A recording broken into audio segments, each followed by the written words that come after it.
बिस्मिल्लाहिर्रहमानिर्रहीम। अस्सलामु अलैकुम वरहमतुल्लाहि वबरकातुहू। अल्हम्दुलिल्लाहि वकफ़ा वस्सलामु अला इबादिहिल्लज़ीना इस्तफ़ा अम्मा बाद। अल्लाहुम्मा सल्लि अला मुहम्मद व अला आलि मुहम्मद कमा सल्लैता अला इब्राहीम व अला आलि इब्राहीम इन्नका हमीदुम मजीद। अल्लाहुम्मा बारिक अला मुहम्मद व अला आलि मुहम्मद कमा बारकता अला इब्राहीम व अला आलि इब्राहीम इन्नका हमीदुम मजीद। भाई दोस्तों बुज़ुर्गों, अल्लाह आप लोगों को खुश रखे, सलामत रखे, हिफ्ज़ व अमान में रखे। तो मेरे दोस्तों, मेरे बुज़ुर्गों, फरमाया बादशाहों के ऊपर जो असर गिरता है दोस्तों, वो हमारे आमाल से गिरता है। अल्लाह तबारक ताला से हज़रत मूसा अलैहिस्सलाम पूछे, ऐ अल्लाह आप राज़ी हो तो क्या करते हैं? तो मेरे दोस्तों, अल्लाह जब बंदों से राज़ी होते हैं तो मेरे दोस्तों नेक बादशाह, इंसाफ पसंद बादशाह मुसल्लत करते हैं।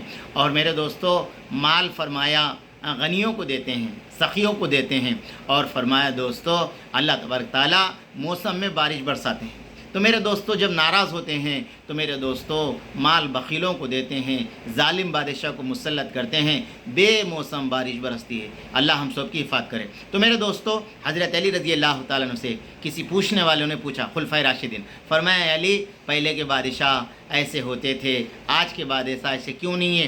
तो हज़रत अली रज़ी अल्लाह तआला ने फरमाया, पहले की आवाम रात में अल्लाह के सामने रोती थी, बादशाह के लिए दुआएं करती थी, उनके आमाल अल्लाह को राज़ी करने वाले होते थे, नबी अलैहिस्सलाम के तरीक़े पे होते थे, जब जाके अल्लाह उनको नेक बादशाह मुसल्लत करता था। मगर तुम वैसे नहीं हो। तो मेरे दोस्तों, मेरे बुज़ुर्गों, बहरहाल आज मैं जो वाक़या बोलने वाला हूँ, शेर शाह, मेरे दोस्तों हमारे हिंदुस्तान का एक आयदा आयशा बादशाह गुजरे हैं।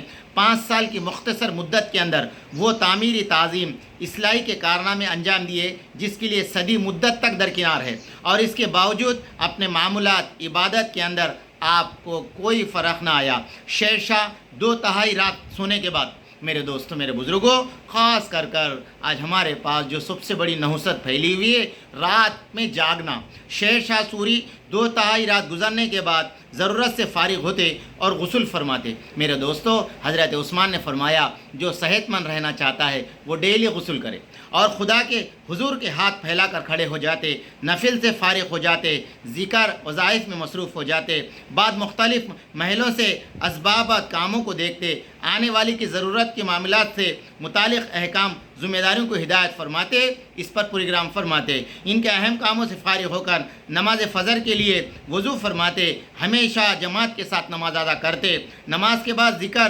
फ़िक्र वज़ाइफ में मशरूफ़ हो जाते। इसके दौरान मुख्तलिफ़ ज़िम्मेदारान हुकूमत के लिए हाज़िरी खिदमत होते।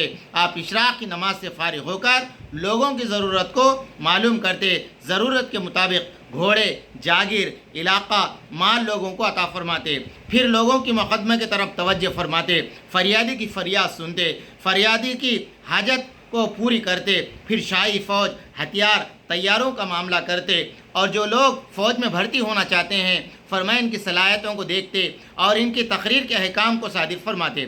फिर मुल्क के हर रोज़ आमदनी मालियत को देखते। इन सारे कामों से फारिग होकर हुकूमत की ज़िम्मेदार हुक्काम मुख्तलिफ़ मुल्कों के सफ़र दूसरे बाअसर लोगों को हाजिर होते, इनके अहम उम्र में गुफ्तगू फरमाते।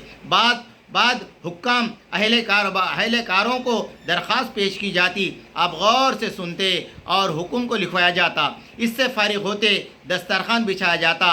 दस्तरखान पर उलमा मशाइख मौजूद होते और आपके साथ दोपहर का खाना खाते। खाने के बाद आप घर के अंदर दाखिल हो जाते, खैलुला फरमाते, अपनी ज़ाती काम को अंजाम देते, फिर नमाज ज़ोहर जमात के साथ अदा फरमाते। नमाज के बाद कुरान की तिलावत में मसरूफ़ हो जाते, तिलावत के बाद हुकूमत के कामों में लग जाते। हमेशा यही प्रोग्राम रहा। इस तरह ज़िंदगी की पाबंदी के साथ सारे काम अंजाम देते और सफ़र में होते तो इस प्रोग्राम में कोई फ़र्क ना होता। आप कुछ फरमाया करते थे, बड़ा आदमी वो है जो अपना सारा वक़्त ज़रूरत के कामों में सर्फ करे। अल्लाह करे कि दोस्तों हम भी अमल की तौफ़ीक़ दे। रब्बना तक़ब्बल मिन्ना इन्नका अंतस समीउल अलीम।